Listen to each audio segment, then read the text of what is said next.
It's my great pleasure to moderate the next session, which is going to look at children's connected lifestyle and learning with a focus on data and datafication. In this panel, we have three speakers.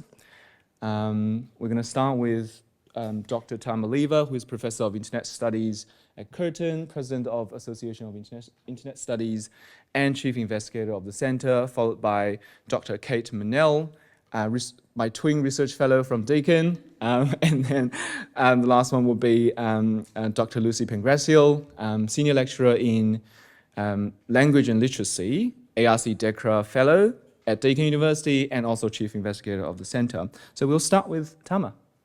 Thanks, Andy. I just want to preface with, I have more information on slides than you need to absorb. They're more of a prop to keep me moving more than I need you to suck all the information off the slide. So please, if I'm rapidly skipping through, don't think you're missing on out on something. It's just there as a prompt. But I will do this, and rather than having the clicker, or I'll just be waving the clicker the whole time. So this panel, I think, zooms out to then zoom in again. So datafication is the context, really, in which a lot of what we're talking about today has happened. But I want to just talk a little bit about what's different about datafication compared to, say, even 5 to 10 years ago, to contextualize. And then I want to really zoom in. And ultimately, my question is really looking at that first year of a child's life and what's happening in that space around datafication. And you'll get there through the journey. Okay. Yeah. So zooming out a bit, what's the difference now, really?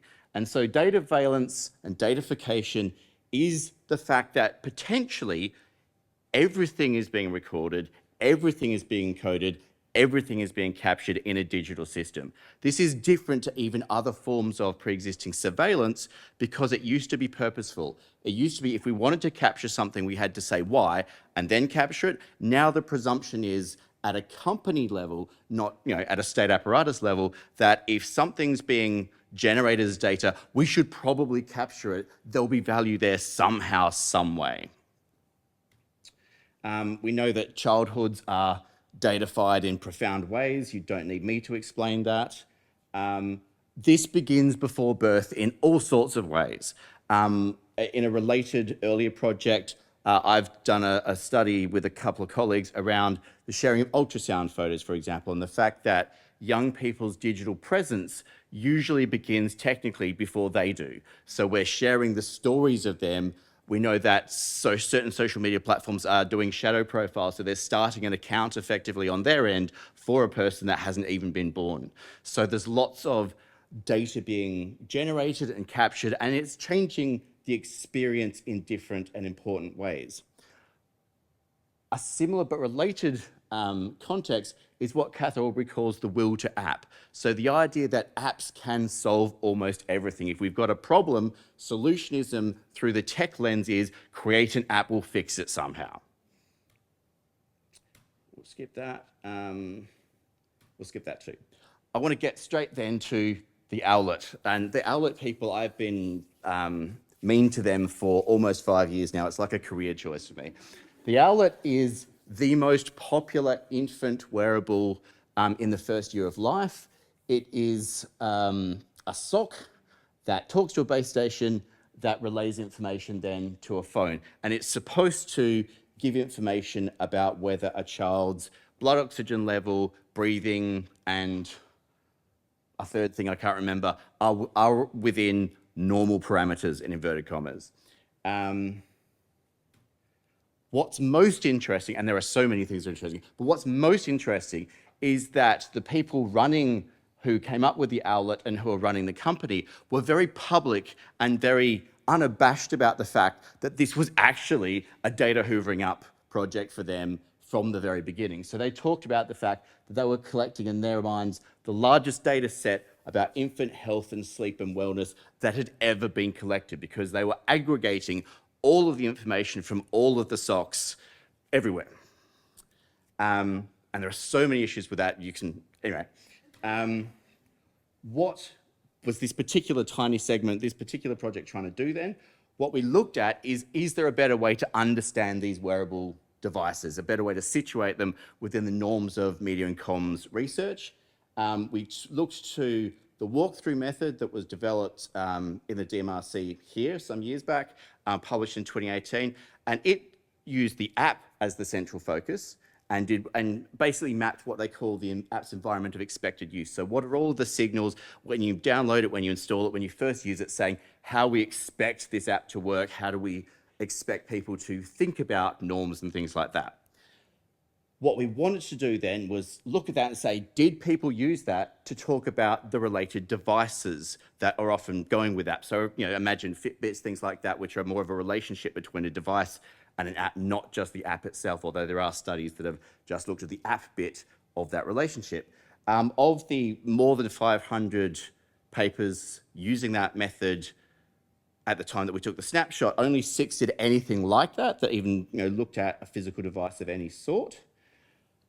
We were also inspired by the genre of unboxing videos. So if you're not familiar, unboxing videos are sort of fetishistic moments where you zoom in on a pair of hands to it's either toys, so there's a huge amount in sort of kids YouTube culture, or it's usually unboxing something like, I don't know, the latest iPhone or something, but it's a really intense focus on a material object and like a step-by-step taking out of the box, lingering over the box, touching the box, talking about your experience. And it's a weirdly tactile thing.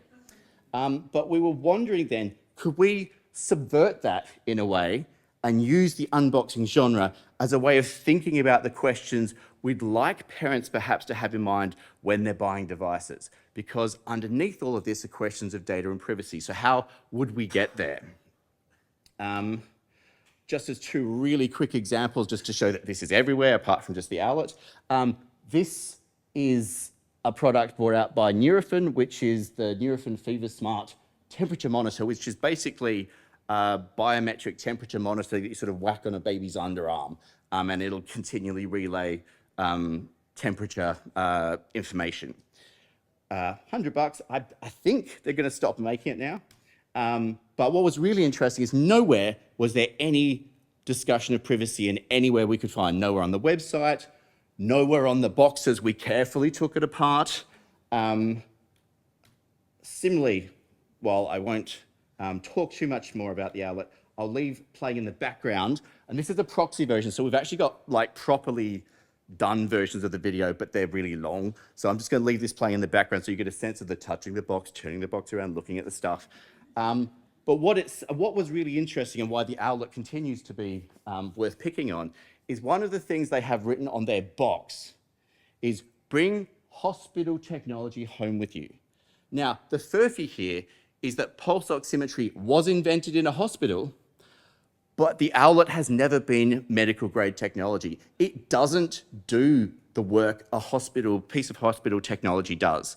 Now, for that reason, they actually had to pull sales of this in the US. They were unable to sell the Owlet for 2 years, and they've just relaunched different versions of it in the US where they're playing less hard and fast with the truth about what it is. You can still buy it in Australia with the original packaging, by the way. So Australia not particularly concerned, or the regulator not in on that conversation, perhaps. So, oh look, I make conclusions. I did better than I thought. Okay, so what does all that mean then? So the other way I was going to do this was to actually play the long version of one of the unboxing videos and just talk to it. I should have done that. Anyway, so what we do find when we do unboxings is that in most cases for infant wearables, the manufacturers deliberately occlude questions of privacy and data or defer it on. So terms and conditions means that there has to be something about data when you download the app. But if you're thinking about a $100 temperature sensor or a $500 smart sock, you're not waiting till you get home with the app to decide whether you're concerned about privacy or not. You're making that decision in the shop at the time. You'll be lucky in those first years of life if you're actually even having that much thought. You're probably, I don't care, can I find one thing that'll take one thing that I don't need to worry about right now? So it feels like a very deliberate thing. What we do find then with subverting the unboxing genre is we can, in a very different way, ask about the questions around privacy and things like that, by demonstrating in the unboxing process a narrative that can be built that's not just how does it feel, but how are the questions being asked as we take it out of the box. Obviously, one of the things we're arguing is there should be better labeling, which is a really simple point now, but there is no onus in Australia for labeling around data at all, including on physical devices, in a way that probably could be regulated pretty easily. And I think Lucy has talked about a traffic light system around data in the past, and I think that's one, there are definitely relatively low-hanging fruit ways to get this better quickly.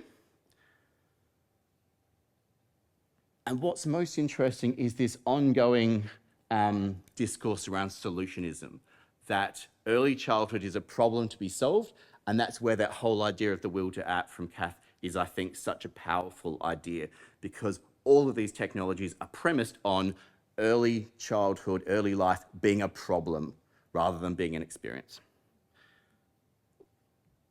20 seconds over, that's not bad for me. Cool, and I'll pass on to Lucy, Kate.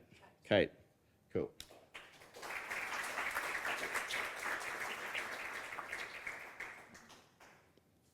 Okay, hi everybody, I'm Kate. I'm from Deakin, where I'm a research fellow. I feel like in the context of what's been a really wholesome and inspiring day, we're like the harbingers of doom in this panel, and this is going to be like equally bleak, so sorry. In this panel, we're thinking about issues relating to personal data, and I'm going to talk about a particular part of the system around personal data, which is data brokers. So I'm going to give a bit of an explainer about what data brokers are, and then I'm going to come back to this question around connected learning and offer some suggestions for how data brokers might be relevant in this space. I want to start with the point that public attention around personal data often focuses on big tech. So there's a lot of reporting around Facebook and Google, for example, the amount of consumer data that they have, the fact that they don't always act responsibly with it. Then in the last 12 months, we've had all these data hacks, Optus, Medibank and others, and I think that's meant that we've paid more attention to other kinds of companies and the way that they also collect a lot of data. But there is another really big part of this ecosystem that gets very little media coverage and has been subject to very little research, and that is data brokers. So what are data brokers? Put simply, these are companies that collect information about people from a whole range of different sources. They then combine that data into detailed profiles about people and then monetize it by selling products and services that use those profiles to their clients. That process looks something like this. So I'm a person in the world, there's a lot of information about me in publicly accessible documents, electoral rolls, court records, not court records, state registers, and so on. There's also a lot of information about me that's housed by digital and online companies, so mobile apps that I use, online platforms, websites. There's also a lot of data about me that's kept by traditional services in retail, so supermarkets, banks, telecommunication companies, every loyalty program that I've ever signed up for, and so on.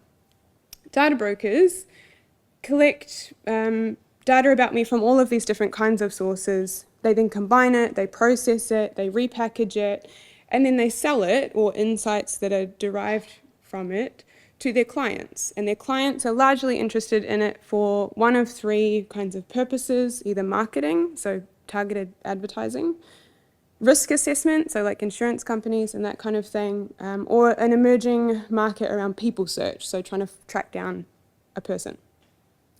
This is a really large and growing industry. The biggest players in Australia are making hundreds of millions of dollars in revenue each year. And it's also a really complex industry because in addition to this picture, data brokers also buy and sell among themselves. So you end up with extremely complex supply chains very, very quickly. I'm going to give you a couple of quick examples of what this looks like in practice by showing you a couple of companies. So at the very small kind of seedy-est end of the industry, we have companies like this. This is a screen grab of an Australian company called Accountable List Brokers. This is very much a kind of traditional model of data brokering. So they build and then sell lists of contact details. So if you want email addresses for young parents, or you want the mobile numbers of people who are interested in gambling, this friendly, accountable man will sell it to you. To show you a particularly kind of concerning example of the kinds of products that they have, this is a list that they call the National Student Database. You can buy seemingly email addresses and mobile numbers for children as young as 12, or so they claim. This is obviously really kind of alarming and a bit gross. It's also worth emphasising, though, that this is very much an old model of data brokering. The industry at large has very much moved away from this kind of simple form of just collecting, aggregating, and then reselling data, and has very much moved towards business models that are much more about adding value through forms of data analytics that predict behaviour and interests at scale. So to show you an example of what that looks like, this is also an Australian company called Quantium. They have about $150 million in annual revenue. You can tell from the website they're a slightly more sophisticated operation. They're also owned largely by Woolworths. We can have a little think about how much personal information Woolworths has.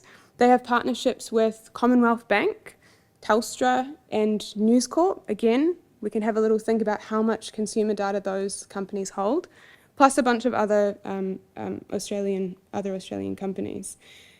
And this company is very much built around proprietary analytics. So that same model of kind of collecting data from different kinds of places, but then very much adding value through proprietary analytics. To give you one example, one of their products is called Next Shop. This is a product which predicts who is most likely to buy within a specific category of fast-moving consumer good within the next 7 days. So if I am someone who sells cleaning products or soft drinks, and I want to know who is going to buy within that category of good within the next 7 days because I want to market to them to make sure they pick mine, Quantium can help me figure out who that person is. So why should we care about this? Why should we care about data brokers? There's a few kind of key things to note. One is scale, because they're aggregating data across sources. The amounts of data that they have about individuals is huge, and we can think about how the kinds of products that Tama was talking to might feed into these kinds of systems. Also, the number of individuals that they have data about is also huge, so there's issues of scale here. There's also issues around transparency, how little we know about these companies, despite the fact that they know enormous amounts about us. 3 days ago, the ACCC called for submissions on data brokers as part of their inquiry into digital platforms, and the report that they released as part of calling for those submissions really emphasises this point about lack of consumer awareness, the fact that consumers don't know what data is kept about them or even necessarily know that these kinds of companies exist. And then beyond this, there's like a whole laundry list of concerns that academics and policymakers and privacy advocates have raised about these kinds of business models. Some of those include the fact that some of this data is sensitive, or that inferences that are drawn about people from this data can be really sensitive. There's also questions around accuracy. So what does it mean if decisions are being made about you on the basis of incomplete or inaccurate data? There's obviously concerns around discriminatory uses or uses by bad actors. We can think about people search as an example of that. There's also been questions around the fact that these are extremely profitable companies, and so should people have some kind of right to the value that's being generated out of their data, the economic value? And then there's also been some questions around the fact that these are companies that know things about ourselves that we can't even know, and what are the kind of implications of that? I could go on, but I'm going to stop there in order to try and think about what this has to do with children and families and connected learning. And so I have 1 point and 2 questions to end on. The point is that, like us, these companies are very interested in families and children.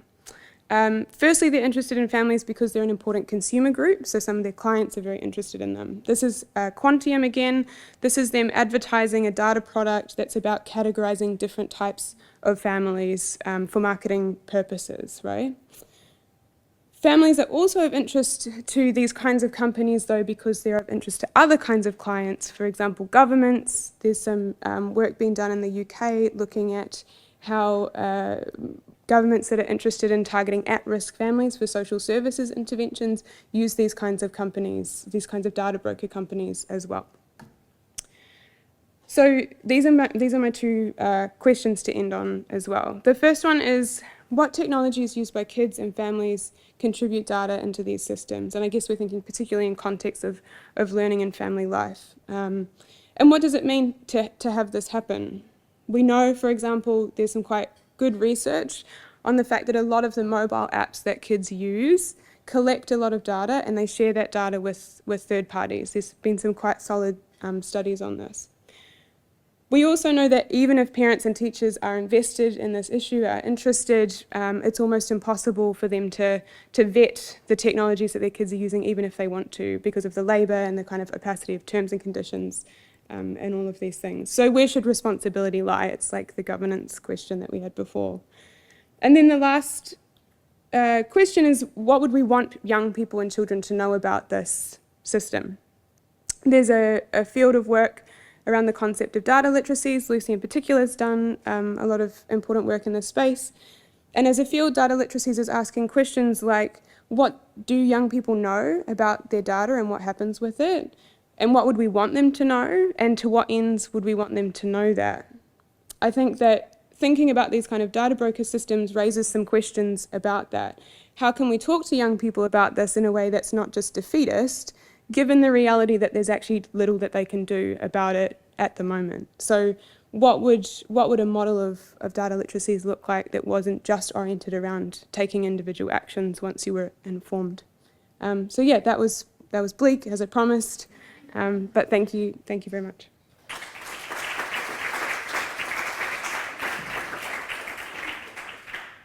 So I'm going to continue with the bleak theme. A little bit of light though, of course, because I talked a lot to children and young people about what they think about data in schools. So I'm Lucy, great to be here. I'm a CI in the centre. So this work that I'm going to talk about actually comes from another project I've been doing in schools, but I think is really relevant, especially coming after Kate and some of the questions she's raised there. But I want to really say from the outset, I think datafication really works quite seamlessly in education. And that's because really in the education sector, there's this logic of kind of automated data collection that really operates with far fewer constraints than in other sectors. And that's because education has really tended towards this kind of personalised monitoring of children, you know, for many, many years. And so in some ways, surveillance is kind of seen as inherent to this kind of learning or education process. And I think in some cases and in some instances when we've spoken to teachers, that this means issues of kind of confidentiality and privacy are seen as less important than helping children to learn. But I really want to sort of focus on why that is a problem and talk about how important privacy really is for our kids. And also share some quotes from students that we've worked with about how they feel about being datafied in this way. So just to sort of give you a bit of background, and probably many of you saw the Human Rights Watch report from last year, that was pretty alarming for those of us in this space, and it really did hit the sort of mainstream, which was fantastic to see. But of the 164 EdTech products that were reviewed, in this report, 146 appeared to engage in data practices that put children's rights at risk, contributed to undermining them, or actively infringed on their rights. Now, these products monitor or had the capacity to monitor children, in most cases secretly, and without the consent of children and or their parents and guardians. Now, in many cases, they were harvesting data on who these children are, where they are, what educational institution they attend, what kind of devices they own, which obviously is an insight into class and all sorts of things. And we're not talking about obscure apps and platforms. These are platforms that were really ramping up during the pandemic. So Education Perfect, Khan Academy, Dropbox, and Google really came under the spotlight in this report as well.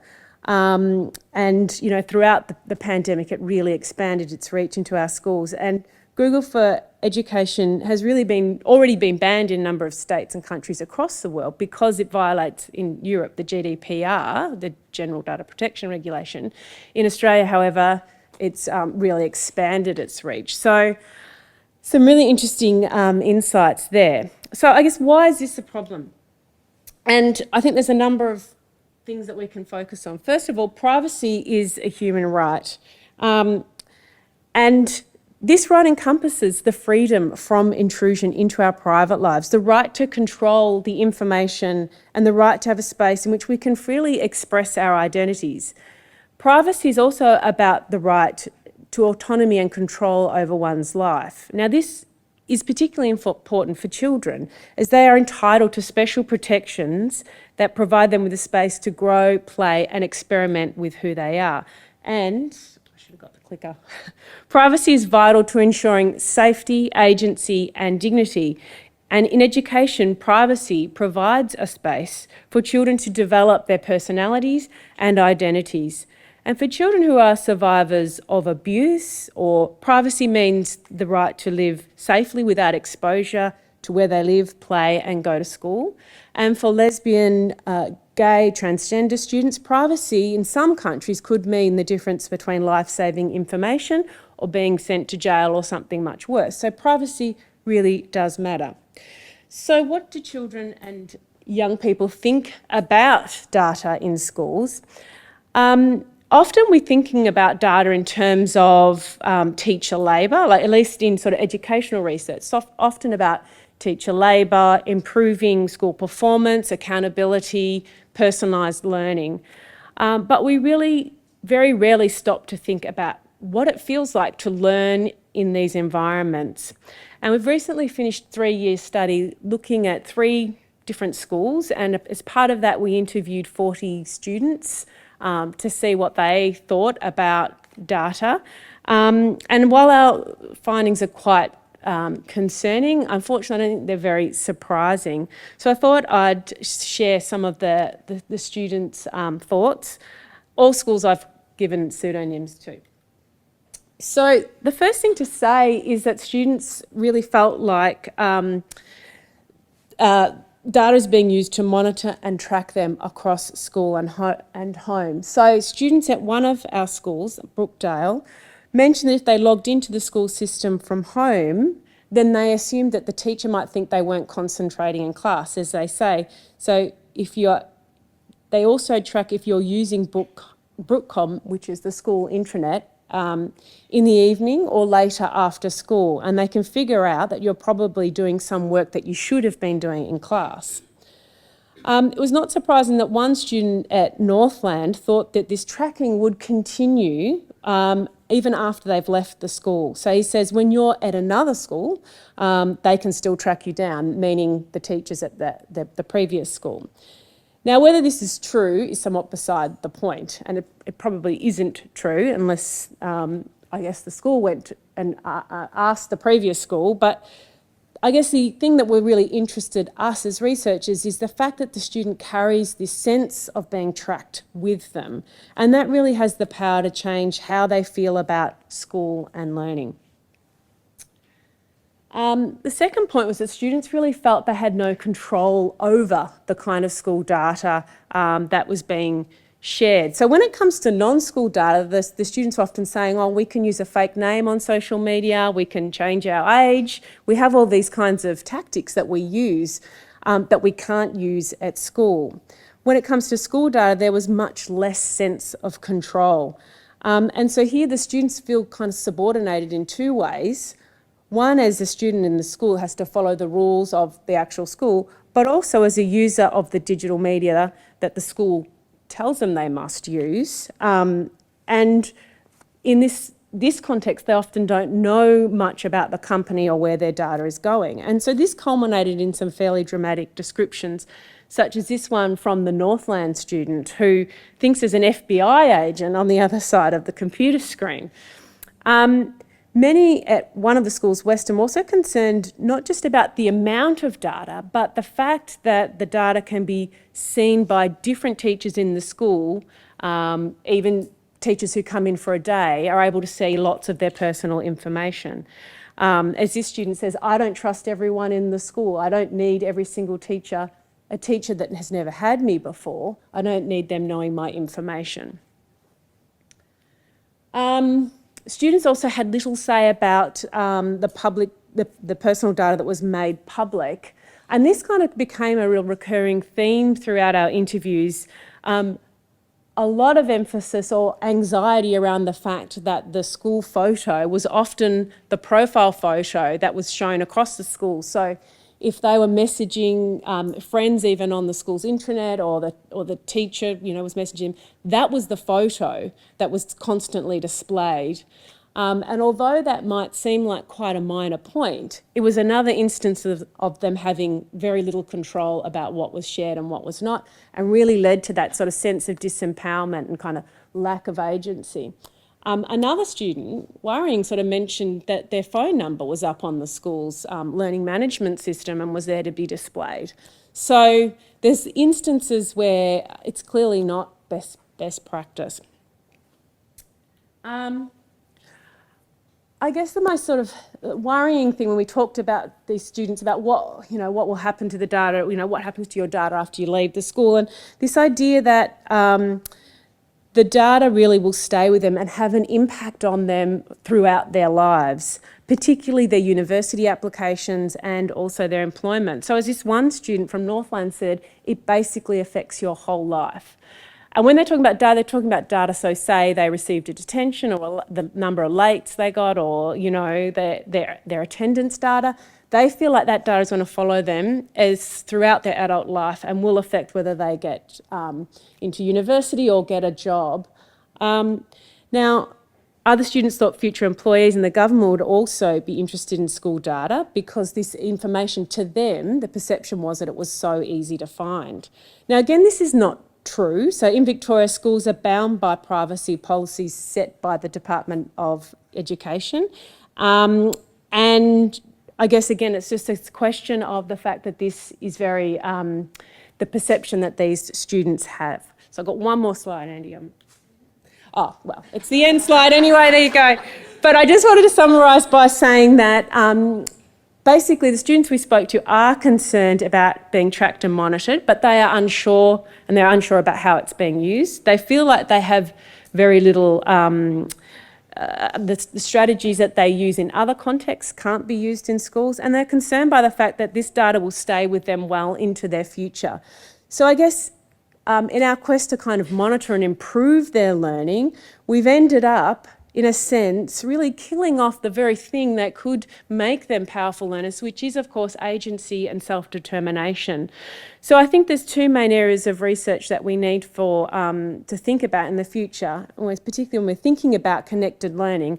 And the first is obviously designing and developing innovative ed tech that does not jeopardise the privacy of our young people, and that teachers and schools really play an important role in this, because they are able to, resist and talk back, or, perhaps lobby education departments to not use tech that kind of is based on this premise.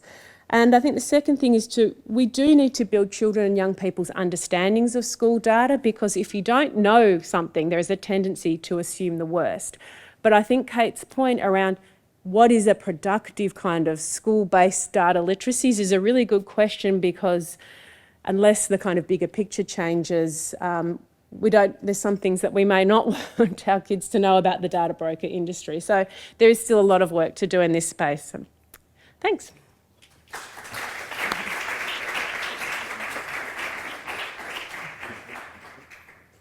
All right, thanks so much. I think the three talks really very well addressed an aspect of children's learning in the digital age that really need further critical investigation.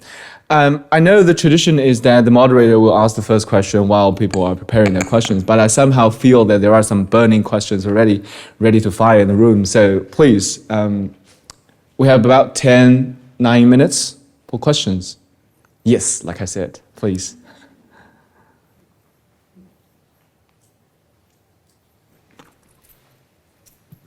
Thanks. I think this is going to be a quick question. Are there any plans nationally, federally, or at state level to protect children in school and any data that's being collected on them by any company registered in Australia that you know of? Oh, it's on, yeah. I know that there are reviews underway with the Privacy Act, but I don't, at the moment, not that I know of, no. It's a bit of a, yeah, it's pretty much schools fall under, at least in Victoria, the department's privacy policies, and that's a fairly blanket policy. I think there are, there's a submission underway at the moment. Do you know more about that? That might be, but I don't think it's specific to education, no. Yeah, I guess just to slightly expand on that. So Australia's like federal privacy law is from the 80s, I think, and so it's currently under review. 88, yeah, Privacy Act 1988. So it's currently under review. That has been an open-ended and ongoing process, but. So that's very much a kind of active question and debate at the moment, and there's been rolling processes of consultation and policy drafting and stuff that's happening, but nothing as yet kind of definitive to really answer that question. But it's a great question. Yeah, hopefully soon. And a footnote to that: Western Australia has no privacy laws at all that are of any impact. Like it's the outlier state. It doesn't have any proper privacy laws. It's trying to develop some now. It's incredibly late to the party. Hi there. Very thought-provoking topic. So, but one question for you, Kate. Like you mentioned, there are three main buckets of themes where data brokers can use data, etc. Could you give more examples on the risk assessment and the people search, just sort of real life examples of those? Yeah, so people search is easy. There's literally websites that you can go to and you can pay money to find a person, and varying kinds of data about people. So that's the most obvious public facing version of that model, I guess. And not all data brokers provide services to into all three of those different, outcomes. But yeah, there are literally kind of web-based people search services that have a data brokerage model that sits behind them. So you type in the name you want to find and you pay some money, and then it'll tell you what information they have about that person. I don't know. Part of the problem with talking about data brokers is that there's more that we don't know than what we do know. So I'm sure that there are other versions of that type of service that we don't yet know much about, or that I haven't yet done reading about. Risk assessment, there are, again, I don't know an enormous amount about this, but from the reading that I've done, it's things like insurance companies who want to assess, risk around insuring different people. I've also read a little bit about, in the States, there's quite strong regulation around like credit scoring, but there's a shadow industry that's been developed where data brokers do something that they don't call credit scoring, but which is essentially credit scoring. So they're able to make inferences about people's financial situation from the kinds of data that they have. And so if you're a lender and you're wanting to do risk assessments around giving someone a loan, my understanding is that there is also a kind of shadowy data broker market that does a type of credit scoring as well. So it's these kinds of things, yeah. I've got the next question. I've got the microphone. So this is a question that's going to invite you to engage in some speculative fiction based on what you mentioned, Tama, and this idea of like, what does a future look like where on the packaging there's some type of information, infographic or something that tells us about what data is being collected. And while it stems from you, Tama, I'm also really interested in all panelists to kind of invite and think about what do you think a future looks like where there is this type of communication to families, schools, children, to have an understanding of what's happening with their data? Yeah, so I guess that the simplest version is to look at similar with something like food packaging. So it gives some initial cues for thinking about something. It doesn't bring all the answers. And I think, I mean, looking at broadly, all three of us looking through the lens of privacy is not always the best lens either. But I do think getting to the point of something visualized is a really good starting point, because visual and iconographic literacy, I think, is one of the easiest ones to embed in people's knowledge systems, far more so that, I mean, we know terms and conditions are probably the worst possible way to do it, and that's what we've got as the norm now. But I also think that relationship between physical objects and digital objects is a little bit different. So I think using a digital object as a through point to start a conversation, I think is also part of what I'm imagining will be helpful there. Can I politely push you just on curious around what is it communicating though? Like what would the So that's icon... why I think I anecdotally pointed to Lucy and said, so we had a long conversation about traffic light systems once. So it's like, it's not going to be a perfect communication of what's exactly going on, but it might be in the same way that, I mean, admittedly food regulation has gone the wrong direction now. You can get 5 stars for something full of sugar. But that aside, having a system where there's at least, does this, red light is all of your information's up for grabs and it goes to commercial platforms and you can't do anything about it. Green would be doesn't do the above, and yellow, that's where you have to work out what that means. But I think something that I always imagine the sleep-deprived parent in the baby stall going, I need something to help me with this problem now. And that's the point where something as simple as a traffic light system is about as far as you can push someone to think, if these are all red, that one's yellow, oh, there's a green one, I'll get the green one. Yeah. I think a really important point as well is, particularly in ed tech and big tech in particular, is having alternatives. Because I think in schools, for example, they might be aware of it, but the problem is having Google as your base, Google for Education, Google Suite sort of software, Chromebooks, it's cheaper, it's easier. So I think as part of, the future, actually there needs to be different types of technologies. Parents, schools, teachers need alternatives so that there is able to be a traffic light system. Because I think if we looked at our big, our big tech, if you were going to traffic light them, they'd probably be all red. And what's the alternative? So, it's about rethinking the whole thing. Kate, do you want to say something? Yeah. Okay, so I think it's good to end on a positive note, then a bleak future. So please join me thanking the panelists again. That was our positive thing.